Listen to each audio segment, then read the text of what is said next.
कुठलीही गोष्ट साध्य करण्यासाठी जशी एकाग्रता ही फार महत्त्वाची असते, तशीच गुरूंची पूजा नामस्मरण करत असताना एकाग्रता ही फार महत्त्वाची आहे. एकाग्रता जितकी जास्त तितकीच ती सेवा जास्त गुरुपर्यंत पोहोचते. कलियुगात दत्त नाम जपण्याची कोटी पुण्याईनंतर दत्त भक्ती उदित होते. भक्ती म्हणजे परमेश्वरावरील अढळ प्रेम, श्रद्धा आणि आसक्ती होय.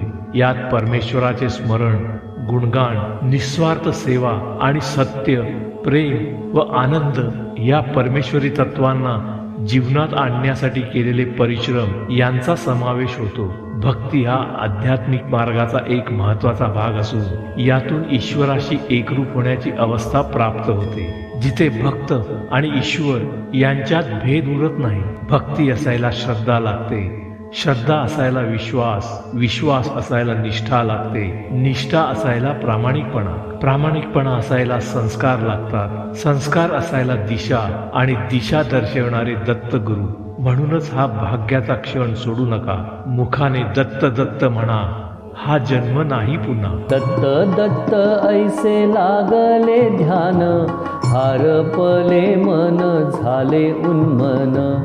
मी तूपणाची झाली बोळवण, एका जनार्दनी श्री दत्त ध्यान. जय देव जय देव जय श्री गुरुदत्ता, आरती ओवाळीता हरली भवचिंता. आरती ओवाळीता हरली भवचिंता, आरती ओवाळीता हरली भवचिंता.